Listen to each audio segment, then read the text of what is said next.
Imagine this for a moment. What if everything you were taught about intelligence was wrong? What if being intelligent wasn't a gift, but a burden? What if the very thing you were praised for, your awareness, your depth, your ability to think, was the reason peace feels so far away? Arthur Schopenhauer believed exactly that. While the world celebrates intelligence as the highest human trait, Schopenhauer looked at intelligent people and saw something darker. He saw exhaustion, restlessness, a quiet suffering that never turns off. He believed that intelligence doesn't free you from pain, it sharpens it. To him, intelligence was not a blessing handed down by fate. It was a double-edged blade. The sharper your mind, the more deeply it cuts. Schopenhauer observed something unsettling. The more intelligent a person becomes, the more clearly they see reality. Not the comforting version of it, not the motivational slogans or social illusions. Reality as it actually is, unstable, indifferent, fleeting. And once you see that, you can't unsee it. Highly intelligent minds don't just experience life. They analyze it, they dissect it, they question it relentlessly. And in doing so, they lose access to something most people take for granted: mental rest. Ignorance, Schopenhauer argued, is not stupidity. It is insulation. The average person lives wrapped in illusions, belief in progress, faith in fairness, hope that effort guarantees reward. These illusions act like psychological shock absorbers. They soften the blows of life, but intelligence strips those illusions away. The intelligent person sees patterns others ignore. They notice contradictions. They recognize futility where others see optimism. And this awareness creates a silent fracture between them and the world. Have you ever felt that the more you understand life, the less satisfying it becomes? That the things others enjoy feel shallow, repetitive, empty? Schopenhauer would say this is no accident. Intelligence amplifies sensitivity. It increases perception, and with perception comes pain. The intelligent mind doesn't just feel disappointment, it anticipates it. It doesn't just suffer loss, it foresees it. This is why intelligent people often struggle with overthinking, anxiety, and insomnia. Their mind refuses to shut down because it is always searching, even when there is nothing left to find. Schopenhauer called this the restlessness of awareness. A mind that cannot stop questioning will never fully rest inside the world it questions. And here is the most disturbing part. Schopenhauer believed that intelligence doesn't make life better. It makes life heavier. Because the intelligent person doesn't just live inside events.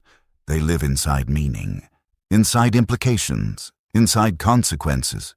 Every joy feels temporary. Every success feels fragile. Every attachment feels doomed. And slowly, without realizing it, intelligence turns inward and begins to consume itself. But Schopenhauer wasn't finished. Because beneath this curse, he identified something even more unsettling. A hidden force driving all human suffering. A force that intelligent people see more clearly than anyone else. And once you see it, there is no going back. Schopenhauer believed the suffering of intelligent people had a deeper cause, something far more fundamental than overthinking or pessimism.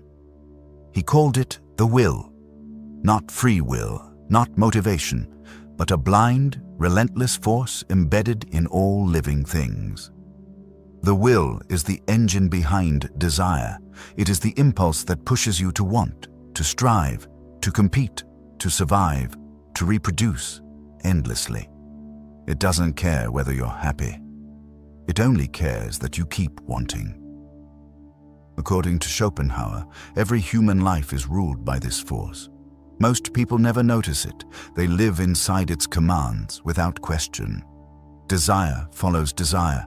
Goal replaces goal, and distraction fills the gaps. But intelligence changes everything. An intelligent mind begins to see through the will. It notices the pattern. You want something, you suffer until you get it, you feel relief for a moment. and then the emptiness returns. A new desire takes its place. The cycle never ends. This realization is devastating, because once you see the mechanism, you can no longer fully participate in it. The less intelligent person chases pleasure without reflection. The intelligent person watches themselves chase and feels trapped by the absurdity of it.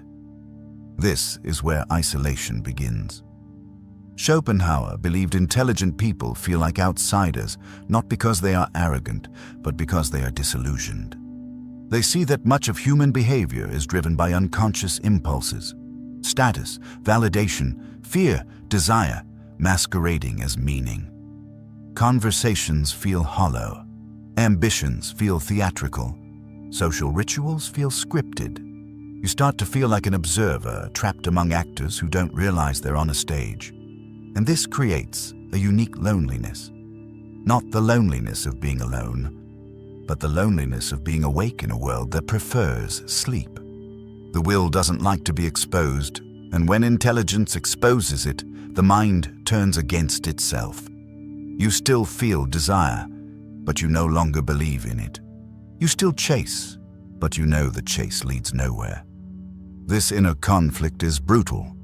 Schopenhauer believed this was why intelligent people are more prone to despair. They are caught between instinct and insight, between participation and detachment. They cannot return to ignorance, and they cannot fully escape desire. So the will tightens its grip.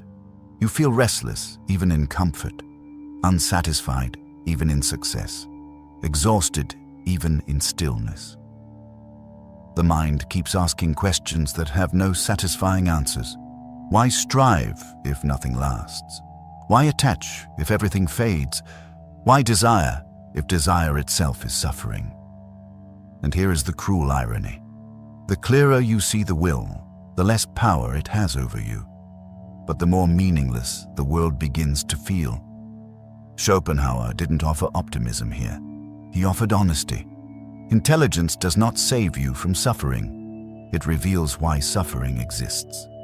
But he also believed something radical, that the same intelligence causing this pain could become the only escape from it. Not through achievement, not through knowledge, but through a complete shift in how the mind relates to desire itself. And that escape begins in a place most people never look. Schopenhauer did not believe intelligence doomed us without escape. But the escape he offered was not what most people expect. It was not success, not ambition, not mastering the world. It was stepping outside of it. According to Schopenhauer, there are rare moments when the will loosens its grip. Moments when desire falls silent, when the mind stops chasing, calculating, and demanding more. These moments occur through art and contemplation, when you are absorbed in something truly beautiful. A piece of music, a painting, a powerful story. Something strange happens. You stop thinking about yourself. Time thins out. The constant inner voice quiets. For a brief moment, you are no longer a creature that wants.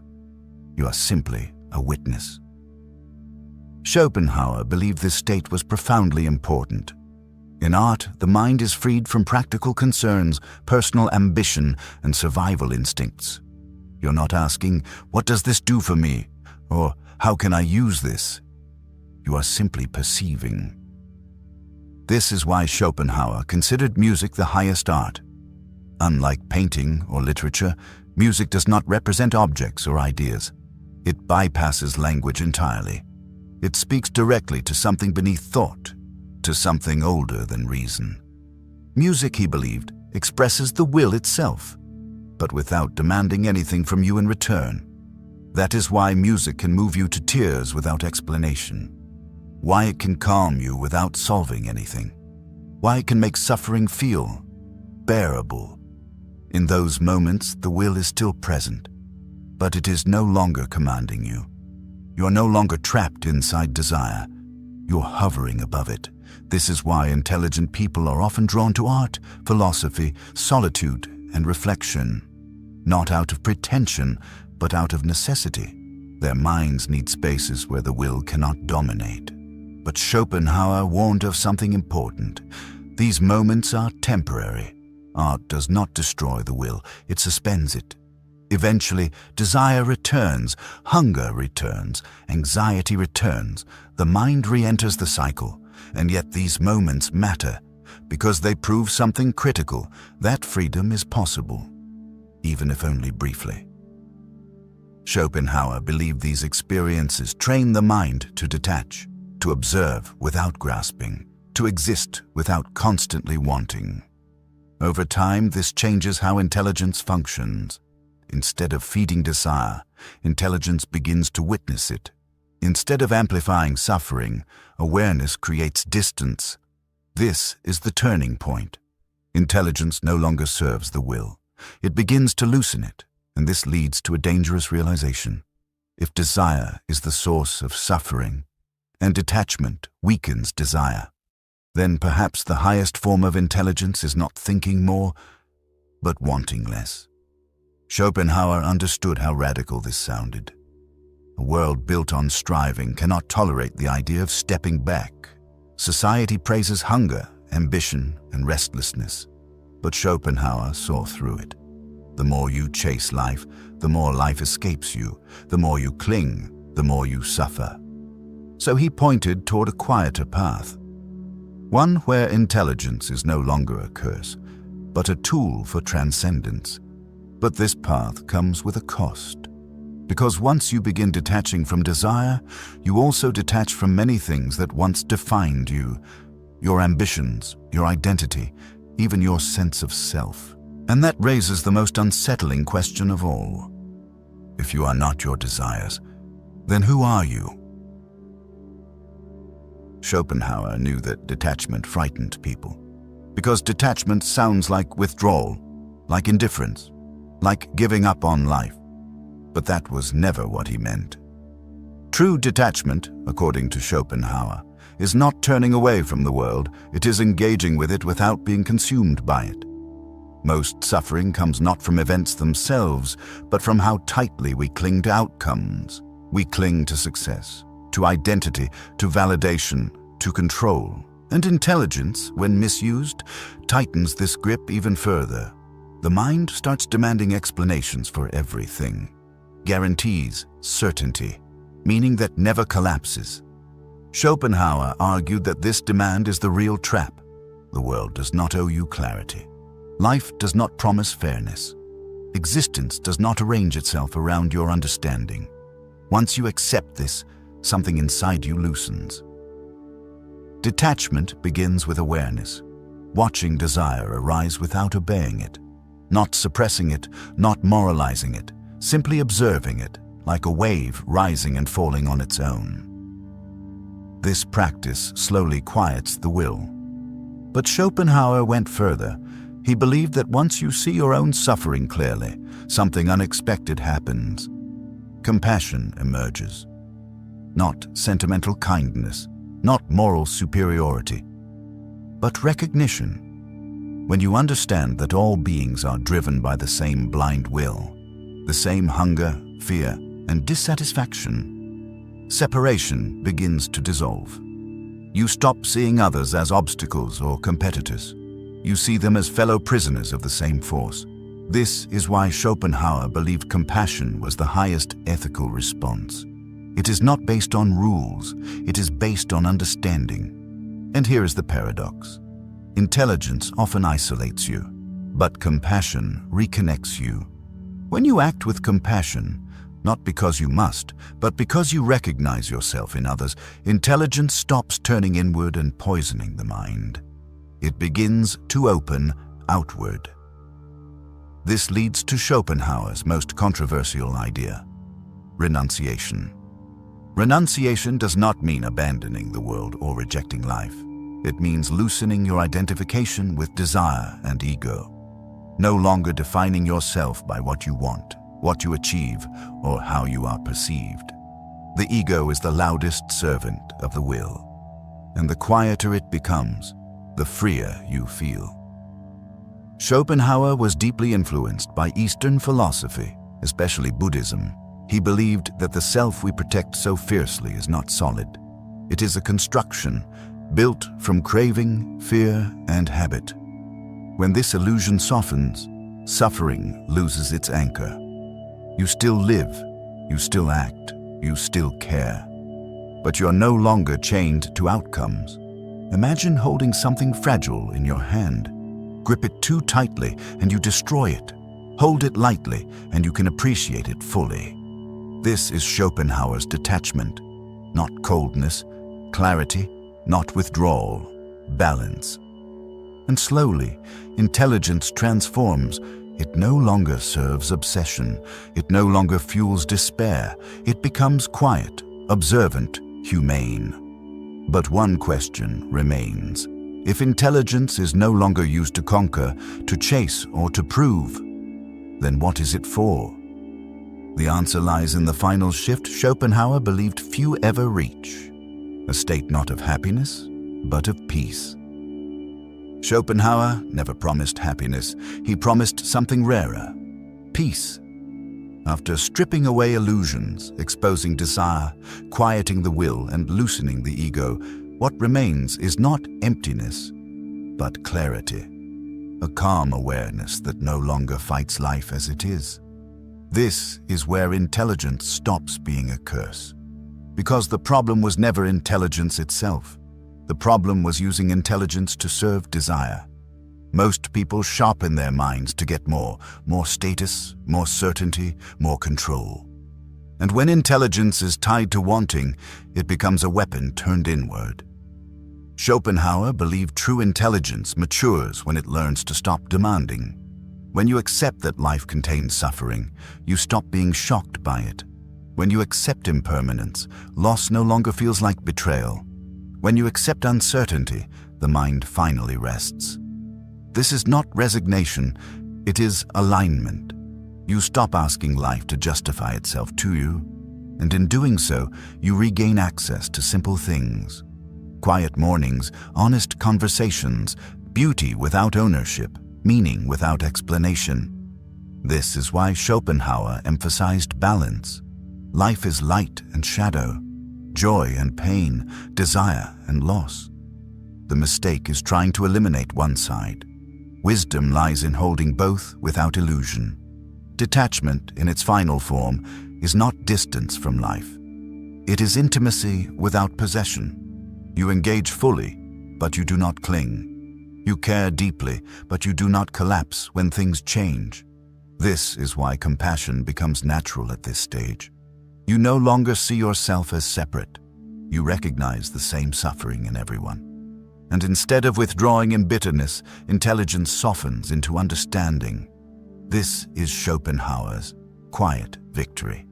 Not conquering the world, not escaping existence, but learning how to live without being crushed by awareness. So let's return to the question we began with. Is intelligence a gift or a burden? Schopenhauer's answer is uncomfortable but honest. Intelligence is a burden until it becomes wisdom, and wisdom begins where desire loosens its grip. If any part of this felt uncomfortably familiar, if you've ever felt exhausted by your own mind, isolated by awareness, or tired of chasing meaning that never lasts, then you already understand more than you realize. These ideas are not meant to entertain you. They're meant to stay with you. So if this way of thinking resonates, if you want to keep exploring the deeper psychology behind suffering, intelligence, and inner freedom, stay here. Not out of habit, out of recognition. Because some conversations aren't about motivation or success. They're about learning how to live with your eyes open, without losing your peace.